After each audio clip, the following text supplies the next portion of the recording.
6th. And this is Got my history note coffee. here.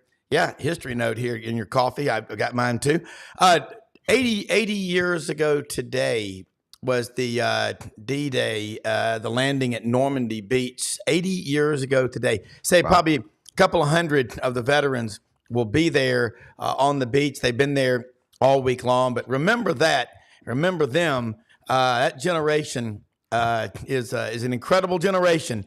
And so today is June 6th, 2024, 80 years ago today. Wow. My parents remember it like it was yesterday. So think about that. And, every day we are so blessed to live in the greatest country in the world. We have the best guests. We got Dr. Bill Hardgrave, president, University of Memphis, going to join us. Coach Matt Dean from over at Rhodes College in Memphis. And going to have a cool discussion today about the role of college presidents in the future of college athletics, and then what they can tell us, and Dr. Hardgrave in particular, who's got a great background, having been at Arkansas for 17 years, Auburn for 12, and now at the University of Memphis the last 2, has a PhD from Oklahoma State University in information systems.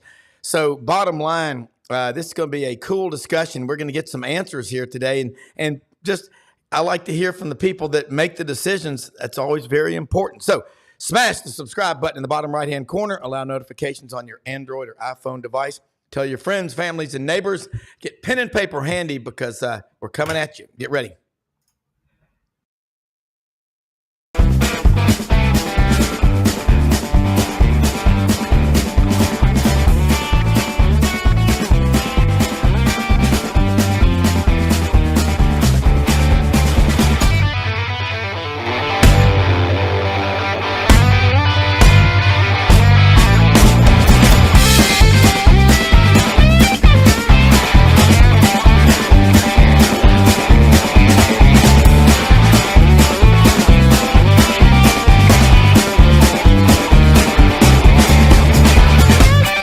Sidelines with Rob Brown. Talk sporty to me.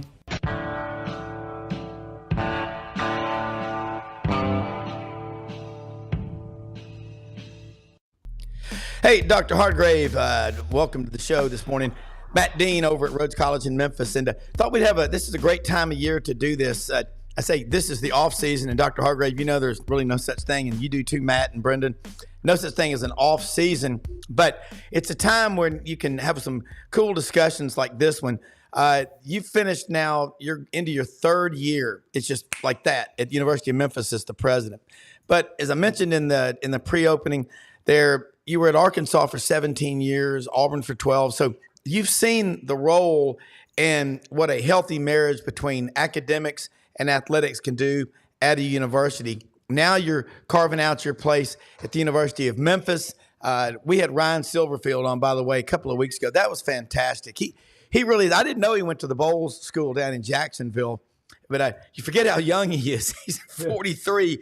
He was coaching as an assistant, like a defensive line coach in college when he was 20. I mean, that's the kind of guy you love as a coach because he's done everything, hadn't he? And I love his enthusiasm and his vision, but also he's just a very smart coach like you are as a president. Let's talk about what's happening at the University of Memphis as y'all are navigating, like everybody else, all the changes in college athletics. And I know Matt's got a lot of questions, and Brendan, but we'll get your point of view first. Well, Rob, first of all, thanks for having me. And I was listening to the lead in there at the start, and you promised if I come on the show today, you would have all the answers. Yeah, and that's so right. that's the only reason I'm here is because I need a lot of answers. I have a lot of questions. I don't have a lot of answers. And so I was hoping you could help me out with where all this is going now with it. We have, the athletics world is turned on its ear. So it is a crazy time. And, for us at the University of Memphis, I mean, we've certainly been trying to do our best over the last several years to just continue to put ourselves in a good position. And, as you said, you talked to Coach Silverfield, he's got a new contract. We coached Hardaway for men's basketball. I mean, we've got him under contract. Now I need an AD. I lost my AD. Larry Beach went to Mizzou about a month or so ago. And so we're in that process now. And, it's I don't know if it's the best time to be an AD or the worst time to be an AD. It's a crazy time in sports. It's kind of like joining the Army during a war. You know what's going to happen.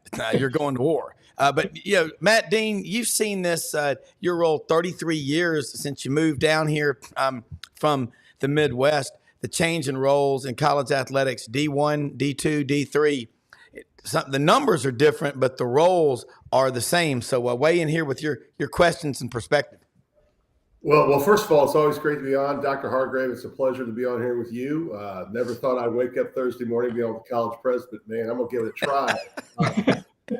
I will say this. I woke up this morning to the news. I don't know if it's going to happen, that the Los Angeles Lakers are trying to convince Dan Hurley to become the new head men's basketball coach. UConn wins back-to-back national championships, really convincing form. And we have the elite college basketball coach right now at the NCAA Division I level thinking at least about going to the Los Angeles Lakers. That tells you a little bit where we are. When Jay Wright stepped away from Villanova, I believe it was 2 to 3 years ago, it kind of shocked the world. As a former basketball coach myself, you're seeing some of our great ones decide, hey, this NIL and transfer portal is a lot to manage. And the thing I've heard in our industry, Dr. Hardgrave, is one of the things that's really tough right now is we're turning into a version of pro sports, but we don't have the infrastructure that pro sports has. So it's really hard as a college coach now to navigate when you're looking at resources that are not always equitable across the board. You look at Power Fives versus Group of Five, those type of things. But we had Coach Silverfield on a few weeks ago. Just really impressed where your football program is right now, sir. And I think getting Seth Hennigan back was probably the best recruiting job you guys could have done. And I think that's what it's turned into. It's about working the portal and also re-recruiting your players every year. But you got to be excited about what football's got coming for you this year with a lot of the talent you got back in your program. Yeah, 100%. And Matt, by the way, I've heard a lot about you since I've been here the last couple of years, and glad to see you and meet you on the screen and have an opportunity to have a conversation today. But it is an interesting. I'll start with football. I think Coach Silverfield has just done a great job of keeping good players and then finding those good players out of the portal when it's necessary. And that's that the first part of keeping good players is incredibly tough to do in today's environment. Yeah. Right? I was at the AAC president's meeting last week, and they were talking about the number of players that were in the AAC that hit the transfer portal. And this number is not going to be 100% accurate, but it's going to be ballpark, something like half the players. Wow. Yeah. God. That's crazy, isn't it? Yeah. I mean, think about that, right? That half the players hit the transfer portal. Well, if you simple math, right? If half the players are in the transfer portal, that means you got to recruiting 50% of your players out of the transfer portal, right? Or bringing in freshmen, which is less and less of a thing that we see now. But Coach Silverfield, I think one of the reasons, and Rob, you guys had him on, and Matt, you know him, that he really, first of all, he's a great guy. And one of the things that impressed me about being around him and being around the team, and I went to one of the evening team meetings, had a chance to speak to the team. And I tell you, these players would run through a wall for him. Yeah. And that speaks a lot because, Matt, as you've seen, in today's environment, the loyalty of the players is waning because of the transfer portal. I'm not putting that on the players, right? That's the system that's created. But, this idea of getting a player now, as a freshman year, developing them over time, it's becoming a thing of the past. And, I think about, and I love basketball. I mean, I love all sports, but, basketball is kind of my sport. And, you look back at some of the great coaches like Eddie Sutton and Bobby Knight, and how they would take a player knowing that, hey, I'm gonna bring you in as a freshman. I've got 5 years, right, with that red shirt to develop you into the player that you can be. it wasn't about getting you in so that you can play immediately, but developing those pieces, and we're masterful. I think Bobby Knight and Eddie Sutton would really struggle in today's environment with the way that they coach. That doesn't mean they can't change, but that system of nurturing and developing players, man, I think those days are gone. Well, it's just like becoming a university president. I mean, you were at Arkansas 17 years in your role there, and I want you to talk about that role at Arkansas and your role at Auburn before you became a president. And then you did, I think, 4 years at Auburn. You were a provost, which everybody that knows anything about academia tells me this. And they say, Rob, the president is the president at a place like Auburn, but the provost executes the game plan. Okay, so that provost is your right-hand man in every case. Now, you've been a provost. That makes you an even better president. But if you had just fast-forwarded to the front of the line past all that and didn't have all those experiences that you have, you wouldn't be the president you are. And I'll just go on the record and say this. I love it. When people meet with you, you walk through campus to meet with them. You don't avoid the students. You're around the people and want to be with the people that you're there for. I think that's a huge, huge deal. And your story being from Clarksville, Arkansas, over there between Conway and Fort Smith, it's a great story. It's book worthy. It's the American dream of working and overcoming. Not everybody in your family went to college, and look what you are. Then look at these athletes now. They're not getting development and nurturing. I mean, I just think about what Bobby Lauder said about when you came in to be the dean of the College of Business at Auburn. He's like, Dr. Bill, he loves you. I mean, but your role in that 7 years from 2010 to 2017, Matt, enrollment in the College of Business at Auburn went up 47%. Throw in a national championship in 2010, a runner-up in 2013, which still haunts me as it does a lot of people. But, Coach, you've seen what a marriage can be. So I want to ask you this, and I know Matt's got questions too, but FedEx recently made a nice commitment to the University of Memphis, and FedEx has close to 500,000 employees worldwide. They don't do that to everybody. That's a special deal. Let's talk about it. Well, certainly FedEx has been a tremendous partner for the University of Memphis and the Fred Smith family, in particular. This was a case of a couple of things. First of all, just the realization of how important the University of Memphis is to the city of Memphis. And we don't take that responsibility lightly. We're very serious about that role that we play in helping this city. And, a stronger university means a stronger city. A stronger university means a stronger FedEx. And I think that's where you see that investment. Now, why sports? Well, sports is for many what they see of the university, at least initially, right? That's probably the most visible outward facing aspect. And, look, right now, the key to being competitive is to make sure you get those players. And for the very best players, that means NIL money. And so, FedEx, and I'll say this, look, NIL's been around what now? Has it been 3 years now or 3 years? Yeah, 4 years. So, it's crazy how that's changed. But, what I see FedEx doing is really more of the intent of NIL, where you have a corporate sponsor that says, hey, we want to use these athletes as ambassadors and actually put them to work doing things.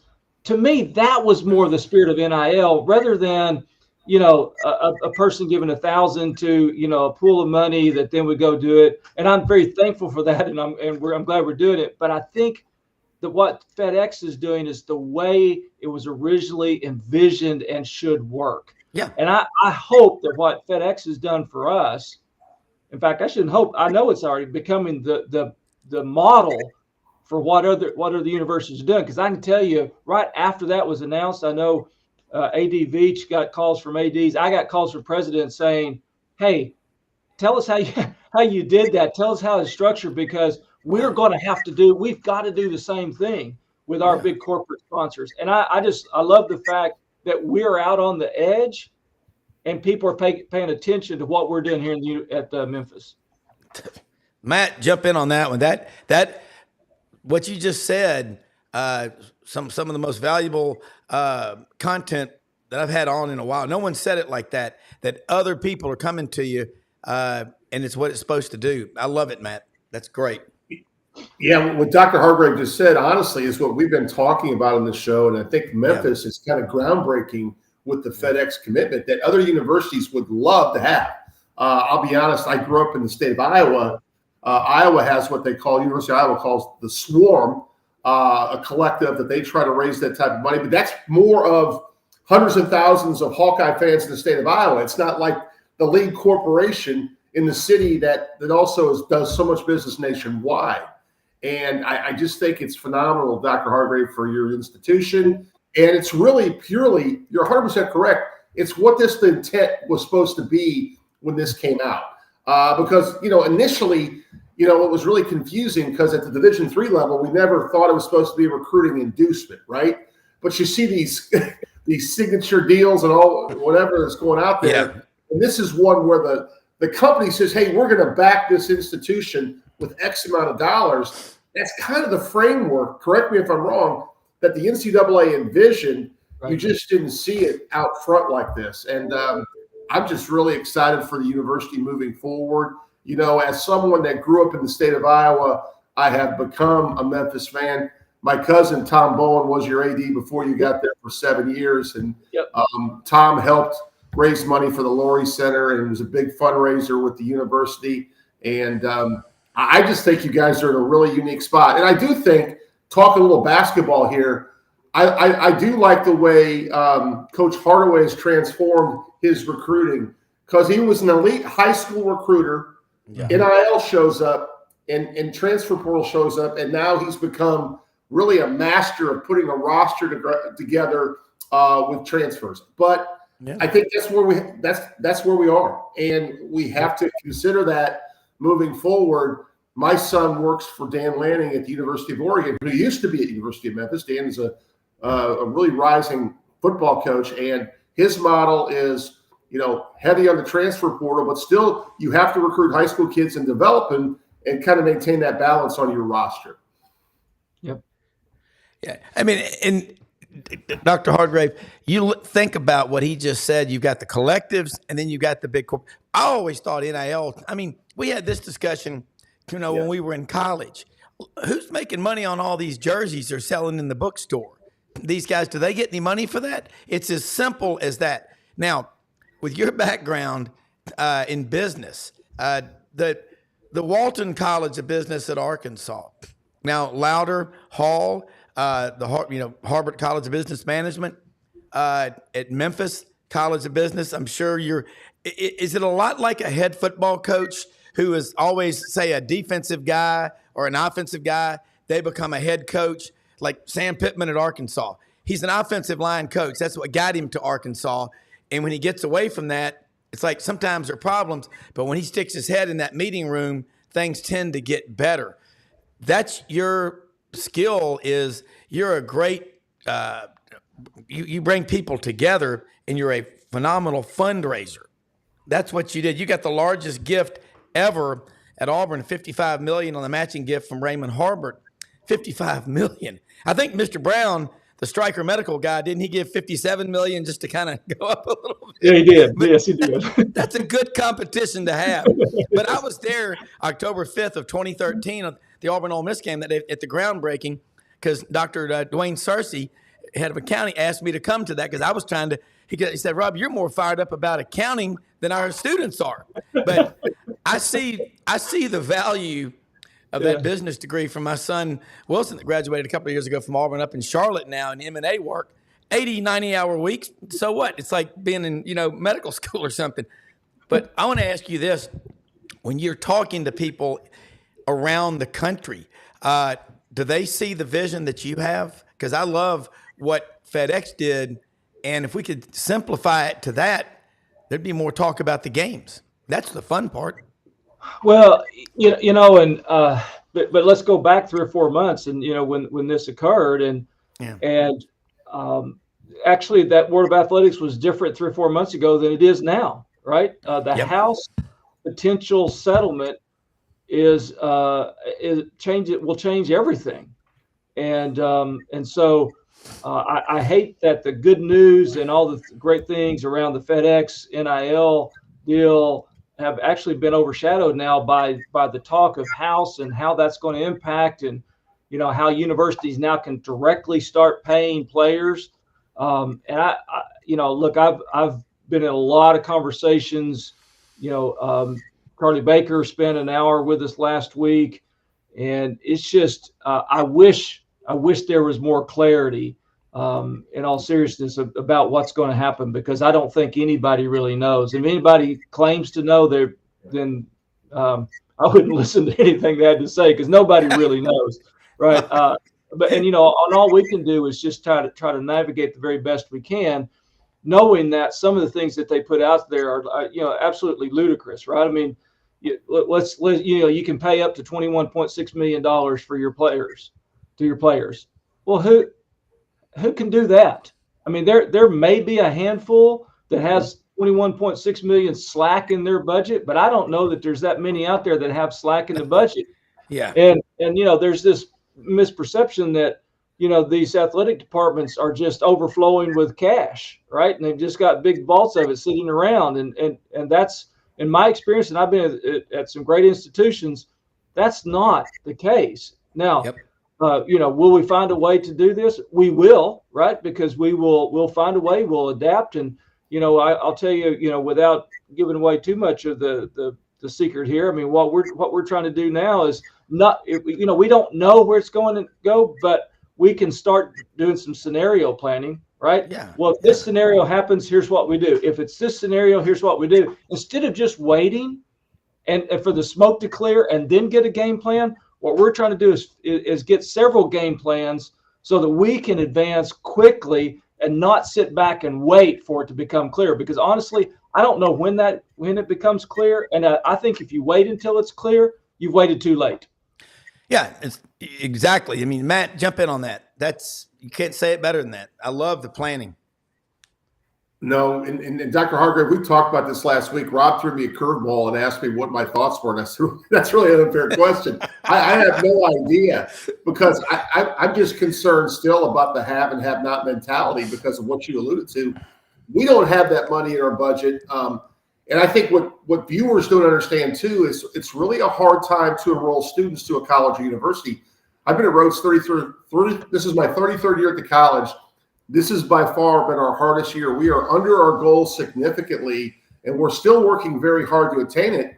But with the complications of the FAFSA this year, we do a lot of our packaging on the CSS profile at Rhodes, which is a different vehicle. But we have a lot of students that have extended their deadlines for their deposit because they're trying to make financial decisions because it's been really hard. So I think it is a tough time. Everyone sees on TV or hears on radio the money being thrown out there, but it just does not exist at most places. That's just the fact, So I agree 100% with what you're saying. Yeah, and Matt, thanks for bringing in really just the overall issues that we're facing in higher education, right? Sometimes that gets lost in talking about athletics, and we have to remember here at the University of Memphis, we've got 500 athletes and 22,000 students, right? And the athletic budget is 1/10 of my overall budget. So in the grand scheme of things, it's a small enterprise, both from a student perspective and a budget perspective, but it tends to have an outsized impact or influence on a lot of things, or at least from a visibility. Again, that's the blessing and the curse of athletics, right? It gives you that great visibility, but sometimes it overshadows everything else that's going on. And Matt, we and every institution in the country, except for a handful, are going to struggle with enrollment. We had our board of trustees meeting yesterday, and we were laying out what we see as our incoming freshman class enrollment. And compared to this time last year, our freshman class is now projected to be 21% smaller than last year. Yeah.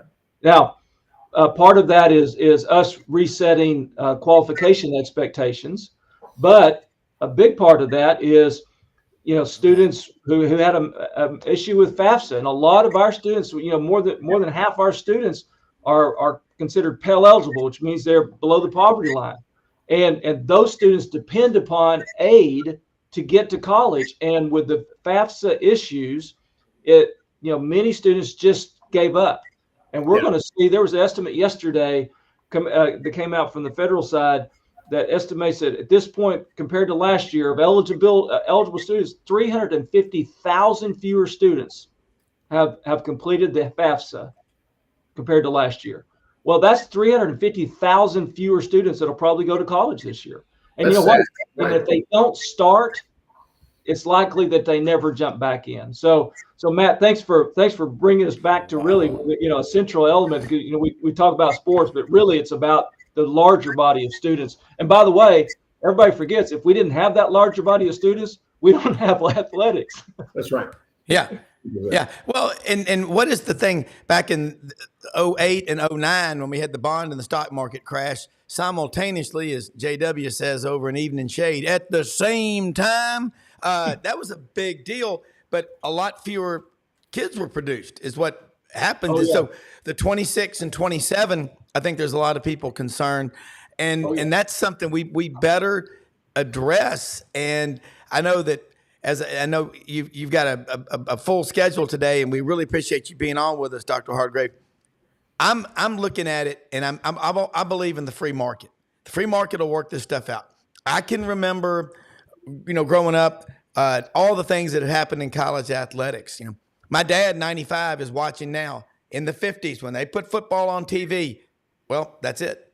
No one will go to the games. They can watch it on TV. And we've seen the CFA decision in 1984 to put every game on TV. Since then, everybody's expanded 3, 4, 5 times the size of their stadium. Then you start looking at all the stuff that's happening now. It's always darkest before dawn. So kind of give us your parting message before you got to go for people out there that are waiting for the other shoe to drop. I believe that you will get out of life what you accept. Okay. I wake up every day and say, it's going to be a great day. 5 alive. Let's go make great things happen. So give us if you were the coach before you ran through the tunnel onto the field, give us a good closing message. And I look forward to having you on again soon, because it's rare that you can get a college president to come on with your kind of experience, who is as open and honest and also is optimistic about the future. And we really appreciate it. Well, so Rob, I'll leave you with this. You get a great setup there, right? Throughout history, these things have happened, and we've bemoaned, oh, that's the end of, fill in the blank, right? That's the end of this, that's the end of that. And look, we may be, taking a few punches right now, but we're going to get through this, and we're going to be stronger on the backside of it than we are now. And there'll be some that are going to lay down, and let them lay down. We'll walk right over top of them, because we're going to find a way to get through this, and we will be. I mean, it's going to be tough. A lot of people don't like change, right? A lot of people like to, they want to change the world, just not their own, right? I mean, just don't mess with mine. But we'll find a way to get through this. It's going to be a little tough the next few years, I think, but we just have to position ourselves, and we're going to be fine. I mean, invest in people. Matt, that you invest in people, and you get great people on the staff. How do people reach out and contact you, Dr. Hardgrave? Whether they're a Memphis grad, just a fan, or someone that just says, "Hey, I didn't go there, but I live in Memphis, or I live in whatever, but I want to help that school." Well, hey, I appreciate anybody reaching out with thoughts, ideas, suggestions. Love to talk to anybody who wants to talk to me. I'll be happy to tell them what we're trying to do here and how they can help. Reach out to me at president@memphis.edu. Hey, you can't get that very often, man. No. Thank you so much. Look forward to seeing you tomorrow, and have a great rest of your day, because you've started ours off on a positive note. We really appreciate it. Thanks, guys. Appreciate you having me on here. Take care. Always. That is, how about that? A president that says, reach out to me. A lot of them are surrounded by layers and barriers and all. Dr. Hardgrave is just again, his experiences are really, really extensive. And again, he's been, got a PhD at Oak State. He's Arkansas 17 years, Auburn 12, now Memphis into his third year. But I like what he said. It's going to be a little tough times the next few years. But hey, tough times don't last forever, but tough people do. Just like that Rumble boxing. How you live, how you fight is how you live. Hewlett and Dunn, Boot and Clothing Company on the historic square in Collierville, Tennessee. Keep in mind, folks, they got over 7,000 pairs of men's and women's boots. They're having a men's boot sale through Father's Day, June 16th. So get out there on the square, or you can order them or look online. They've got boots made of everything from men and women, Duckheads, Filson, Old South, Devil Dog, STS. I'm telling you what, Pendleton, Schaefer, that is the coolest store you'll ever go to in the Vitamin Shop, Oxford and Olive Branch, Mississippi. Always open Monday through Saturday, 9:30 a.m. to 8 p.m. Sundays, 10:30 a.m. to 7 p.m.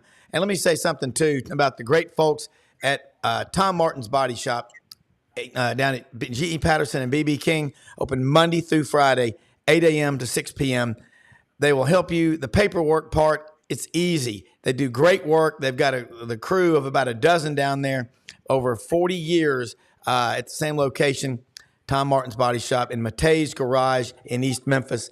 All these are great sponsors. We'll talk about more of them as we go along during the show. Matt, if you were a president today, would you be as optimistic as Dr. Hardgrave, considering that he's not at a Power 4 or Power 5? What we're going to call it the Power 4 now, because I love what he said because he has those experiences. But how would you feel?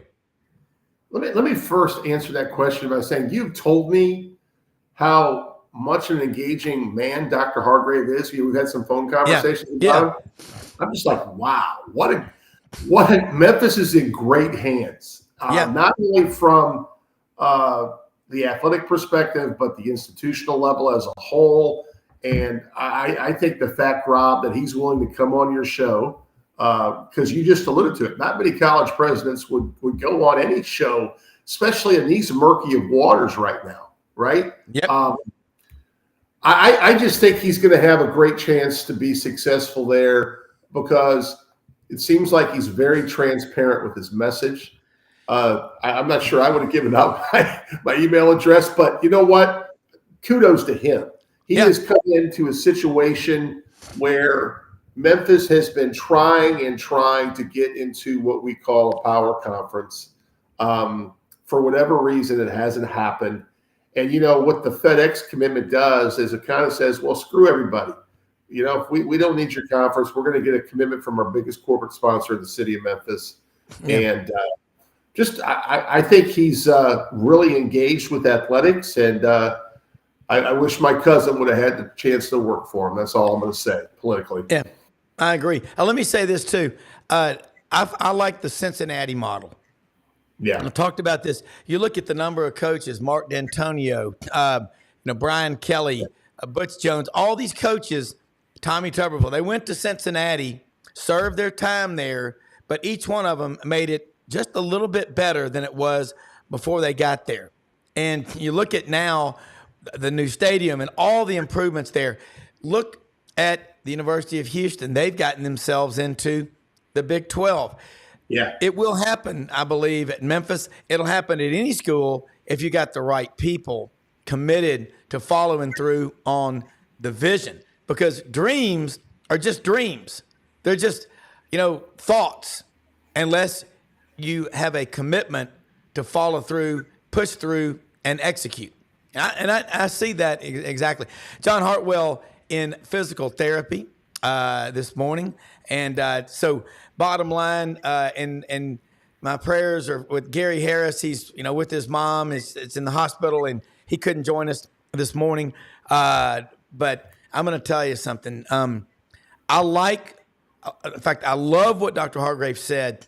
And anyone that says that they know everything, they don't. And so it's going to be fun to watch. Matt, I have looked at the football magazines. Now, Lindy's is out. Athlon's is out. But I was at the bookstore yesterday, Barnes & Noble, and they have the new Athlons, but they've shrunk the size of it, and this one doesn't have all the color slick, good looking pictures and stuff that you can use to wallpaper your room. I used to do that as a kid. I'm looking at these top players in the SEC, and they talk top 10 NFL draft eligible. Okay, Carson Beck, quarterback, Georgia. James Pierce, Tennessee, linebacker. Edge rusher. He's regarded maybe as one of the top 1, 2, or 3 to come off the board in the draft. Harold Perkins Jr., LSU. Well, he had a great freshman year. Last year they started him off in the wrong position. They did. You're right. And it's almost weird.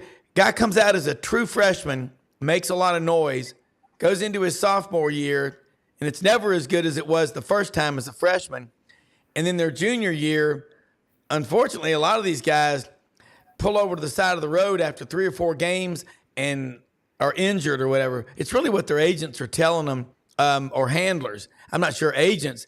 But Nick Saban has said this, that the product, the NFL people have been telling him that's coming out of college, a lot of these kids are not developed. They're not where they need to be. So I'm going to ask you this question. Dr. Hardgrave brought it up. If you're not nurturing these players and developing them and spending the time with them, when are they going to peak out? They're going to have a couple of good years in the NFL, and that's it? Because we already know their average career is about 4 years at that level.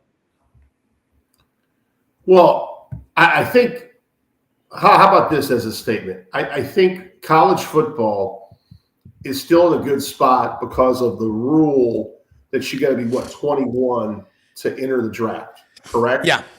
So regardless of what we say about movement within schools at college football with players, they are getting reps. They are getting extra time in the weight room. They are being coached. Okay. Yeah. Maybe some are being developed to their fullest.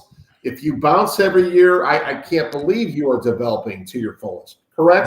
That's where I was going with this. Yeah. Okay. So I agree with you on that, but I think college basketball is in a unique spot. First of all, the roster sizes are much, much different. Okay. So if you're a college basketball coach today, and let's say you are one of those schools that are not talked about, okay? Yeah. You still have to rely on high school recruiting.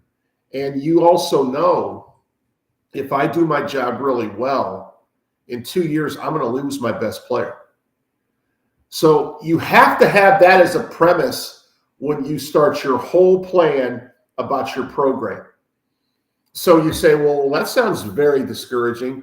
But what you have to do on top of that is you have to start looking at ways I could replace that person with someone of the same age from maybe a lower program. I mean, let's say I'm an OVC school, Rob. I know we talk about the SEC, but let's say I'm an OVC school. I'll just throw out there, I'm a Tennessee Martin, and my best player transfers to Alabama as a junior. Basketball, right?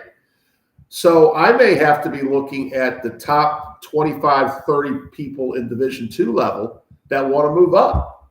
I mean, and you look at that model, that's a lot of data. That's a lot of watching film. But, we have these lists. So let's say, for example, Rob Brown, I recruited you when I was at Tennessee Martin. I didn't offer you. You went to CBU, and you became a third-team All-American as a sophomore. Yeah. And I lose my best player to Alabama. Am I willing to take a chance on you? Are you good enough to make the jump from Christian Brothers University to Tennessee Martin? I mean, those are the type of conversations I think you have to have in your staff when attacking this, because if you don't have any contingency on how you're replacing players, because it's much different if I lose you, Rob, to Alabama as a junior, well, the high school kid I'm going to bring in is not going to be near the player you were right now. Yeah. So I have to look elsewhere. And I think the strong survive. And I love Dr. Hardgrave's enthusiasm and positivity towards, hey, we're going to get through this. We always have as a body, as a country, we're going to get through this. And I think that's the same thing mentality wise. You can't be woe is me, I lost my best player. Yeah. You have to have that next man up mentality and continue to search for replacements. Yeah. And I think to put it in perspective, as I said in the preamble to the show, 80 years ago today, June 6th, 1944, right now, American, British, Canadian, Omaha, Utah, Juneau, and Sword Beach, the landing there, more than 2,500 killed that first day alone. That was a long campaign to end the war in Europe. And again, my parents are 89 and 95, and they remember it like it was yesterday. And we didn't have live news and people there covering that. But, you think about putting things in perspective. I think a lot of people thought the world, hey, the weather reports weren't good. There was a lot of variables. 175,000 troops were on those landing crafts.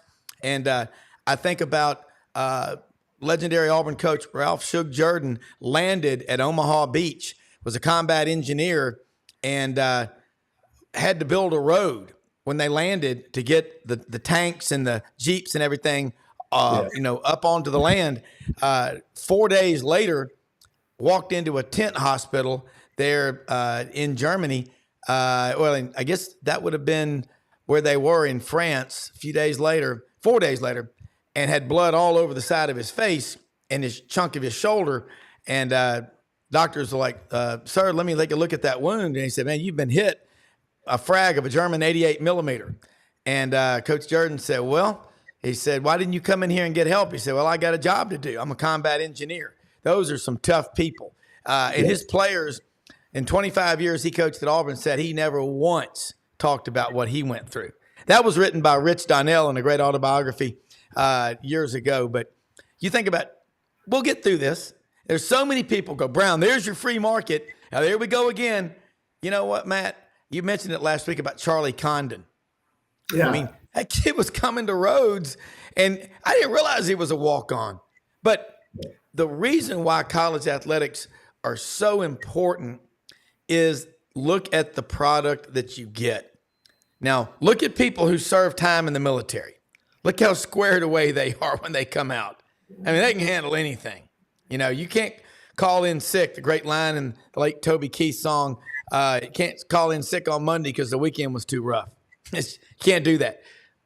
I would hope, and I'm going to anticipate Dr. Hardgrave's on some national committees, just like John Hartwell is. As long as we got those kind of people involved, the end result, I believe, will be positive.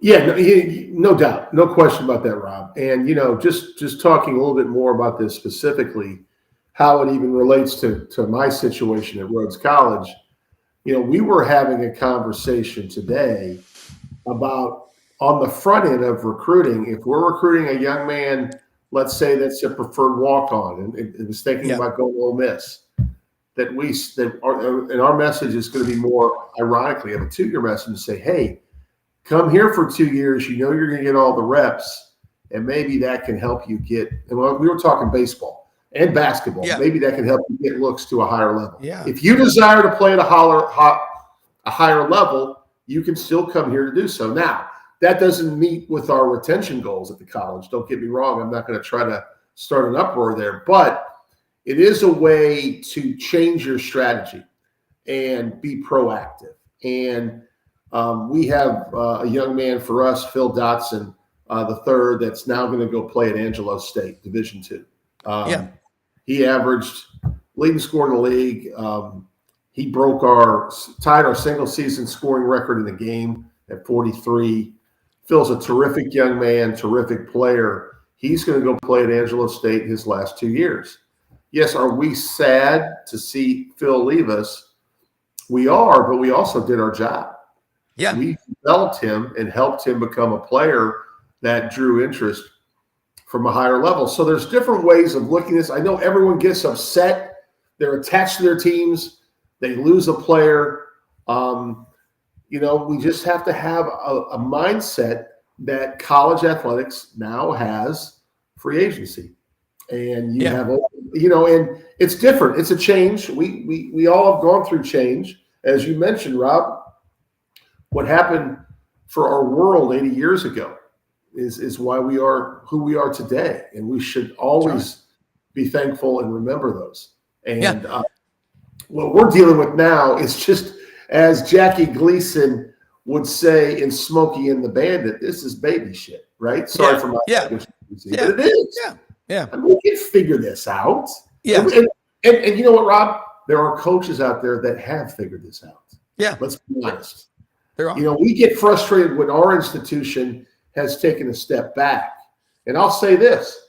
My son worked for Texas A&M for 4 years for a national championship coach. The wealth of talent that went into that program for those 4 years.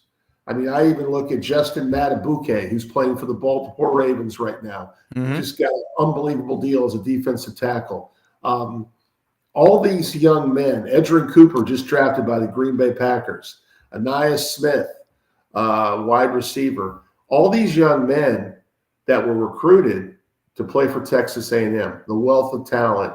And Jimbo was run out of town last year. Now, you can say this. I mean, it's a really, really fine line sometimes in the sand between winning and losing, okay? It really is. I get that. But there was no, messaging or branding from in that department. I'm talking about the football department. I'm not talking about the athletic department. The football messaging brand of a plan to attack this. Because even though they recruited at a high level, kids were leaving, but you have to go out and replace those kids. It's not always just about coaching, Rob. It's about managing people. I think we get lost sometimes. We talk about a coach sometimes because he or she wins. I would give you an argument and say they win because they are a greater manager of people sometimes than the other person. That's my opinion, always have been. In basketball, we do all these clinics. We go across the country. I can listen to you speak and talk about your offense, so forth, so forth.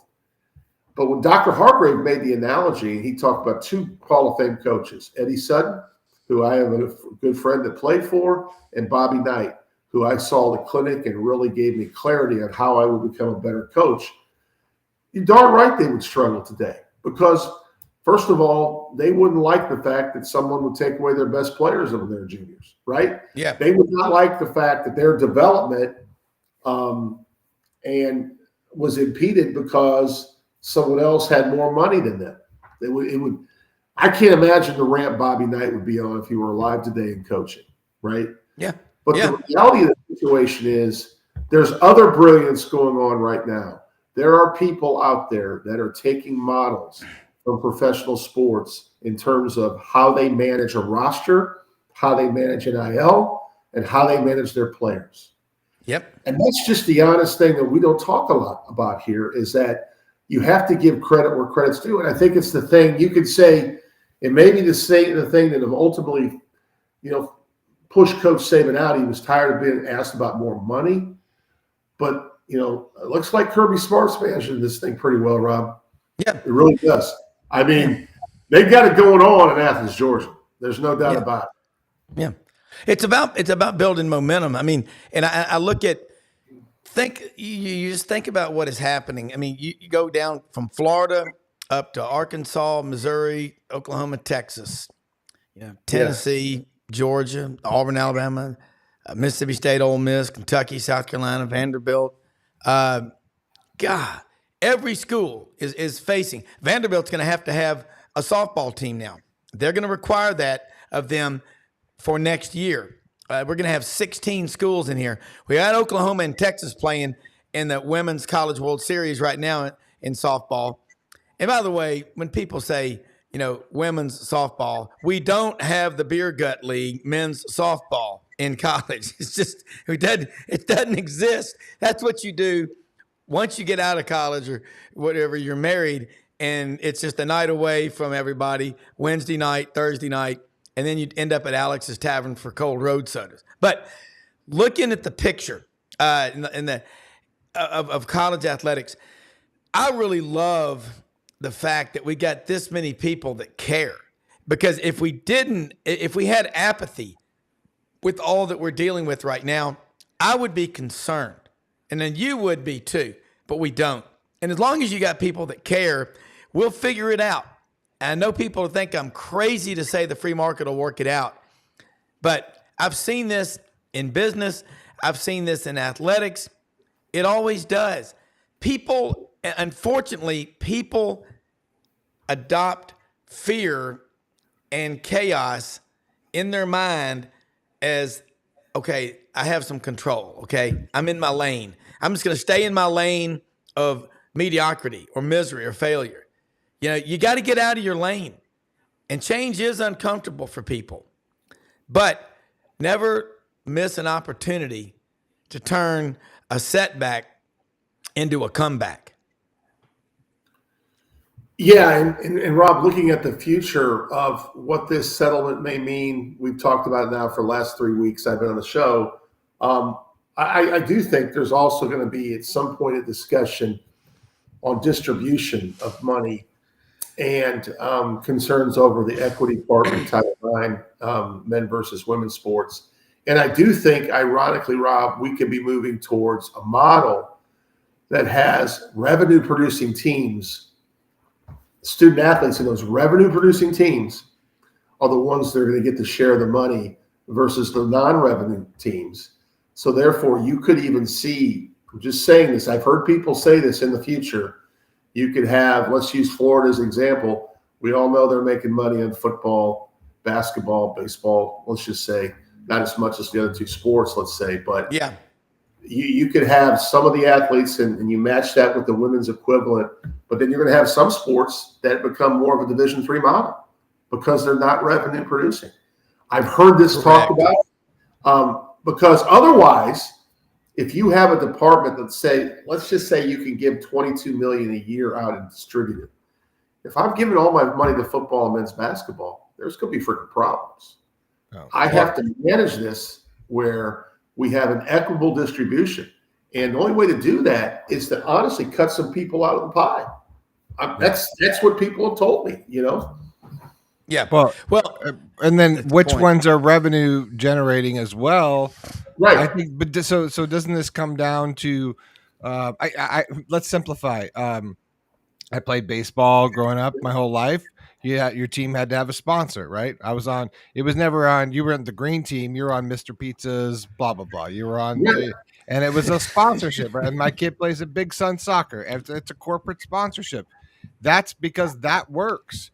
They get big sponsors to come in and be like, I'm a blanket sponsor, FedEx or whatever, and bam, we got you covered. Now, and I've worked in advertising and all that. Now, if you're a corporate sponsor right now, if you're not like FedEx, you're dumb because you have a huge opportunity to come in and get it while it's kind of cheaper. And come in and be the sponsor of what now will they sponsor the school per se? Like there's going to be that fine line, right? FedEx and the Florida Gators, they don't really pay for that exclusivity. So it's like, do they go to the collective? Are the collectives now going to be sponsored by FedEx, right? So now it's FedEx, the Mr. Pizza of all these little teams in the same league, right? And they all go out and get their own sponsorship. So what does that say about the business model, Rob, of the free market? Is the free market, because I've talked to people about collectives, starting a collective. How do you get into that kind of thing? We're really sort of looking past like that part of it in the free market is that you're going to have now agents on the high school level. You've got all these different, we've taken this stack of money system and we shifted it down because now with the new ruling I think in Florida, college, football athletes can be, high school football athletes can be paid potentially and looking into that next sort of, stem of like, well, can we pay this kid and that kid to play, at this high school, and then the coaches, are they going to start getting paid? So are we shifting our amateur level down a notch, right? And saying, okay, is varsity now what we were talking about before? So that's sort of where I sort of look at the question of it all. You know what I think will calm people down is if the NCAA, the courts, or whatever were to say, all right, we're going to do amnesty. We're going to lift all statute of limitations and whatever, and let everybody confess their sins from day one back in 155 years ago when we started playing college football. Because if they did that and people knew what really happened behind the scenes, I think people would look at what's going on today and go, man, we've always been doing this. People say that, but it's kind of like the TV documentary I want to do called Forensic Officiating. If we had all the cameras that we have today and we went back over history at all these big games and these big moments in college athletics, and we put a magnifying glass on there and talked to the officials if they could talk, how many times did legendary coaches just kind of wink at the official and the ball suddenly moved forward 3 or 4 inches mysteriously? I'm telling you, people knew what really went on. I think they would take what's happening today with a grain of salt. Well, and Matt, real quick, I know we're running up against our time, but I just wanted to say on Rob's comment, plausible deniability. Yes, because we'll never know. And that's the way it was. That's the way it was made, and I think we'll never know those answers. I've ran down that rabbit hole many times as a documentarian, somebody who's interested in that. So it'd be a great story. You'll never find out. And those families, all the way running up through Valdosta, all the way through like all those old bootlegger runs where the bags of cash potentially came. We'll never know those stories. Yeah. Well, I mean, but I think, Matt, you know this, and Brendan, what's happening right now is it's going to happen. We'll get through it. It's going to be fun. But Matt, next week we're that much closer to the start of college football season. We're 86 days away from the start, Matt and Brendan. I mean, you got to love it, Matt. I'm nervous. I'm nervous too, Brendan. I really am, because I think one of the things Dr. Hardgrave said today is so true. They really don't know how this is going to play out. He said that. They don't know how this is going to play out. And I just, I mentioned earlier, have and have nots. I mean, that's still part of this whole thing. And, you talk about documentaries, Brendan. One of the things that was really interesting, I grew up in the, I guess it was the Pony Express era when you had Eric Dickerson and Craig James. And you look back at what was going on there, and that all came to light and they got the death penalty, whatever. We just know in our history, Rob, I just chuckle about amnesty. We got a lot of people that got to go to purgatory and confess their sins, brother. That's my point. I mean, I'm just saying it is what it is, and it's going to play out. And my nervousness, Brendan, stems from the fact that I just worry we have such a great thing. We love these sports, and how much change is coming. I don't know the answer to that. Don't screw it up. We got to preserve it. I don't know if you guys are listening to the most popular podcast on other than probably Joe Rogan right now, which would be Shannon Sharp's podcast. Was it the Shea Lounge, or what does he call it? I forget the name of it. But they had who was it yesterday? Former Florida Gator. I forget who it was. Anyway, I'll have to get the clip. But he was talking about we saw that stuff on Netflix. We saw that stuff on. That's not the story. Go to Percy Harvin. Percy was smoking weed before every game, but he's like, we did whatever what we want in Gaines, Vegas back then. So it's like, was that model really working? And because I think if we really dug in, I don't think we would have a sport left. I think it would be horrifying. That's what we got. I think it would horrify the world. Yeah. Honestly. We have to be very careful. Don't watch the sausage being made. Yeah, let's just leave that in the dark and let's just go forward. Okay, because we don't want to ruin it. We want to ruin it. Let's start talking about stories about that stuff. We run out of time, man. The music, like on the Tonight Show, comes up here. But thanks, everybody, for watching. We live in the greatest country in the history of the world, folks. Make great things happen. You'll get out of life what you accept. Accept nothing but your best. Leaders eat last, as Dave Tompkins says. See you tomorrow, folks. Thanks for watching. Bye. Bye.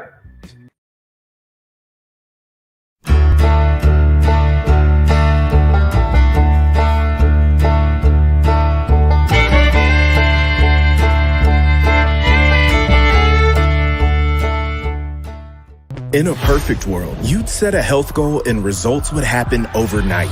In this world, the real world, it takes time, dedication, and the right support to achieve your best self. The Vitamin Shop's health enthusiasts are here to make sure you're not wasting a single moment on the wrong supplements. From the highest quality sports nutrition and superfoods to the most sought after trends, you'll find a huge variety of science-backed solutions for every goal. And the people to help guide you along the path to greatness. Unbelievably, every 2 minutes in our communities, a child is either bought or sold for sex. I am Ari Dickey, board member for the Nashville Anti-Human Trafficking Coalition. Join me and millions of others in our fight against human trafficking and for its victims by helping to educate the most vulnerable among us, our middle and high school students. Go to nhtcoalition.org, become a partner, and help keep our families safe, because none of God's children are for sale.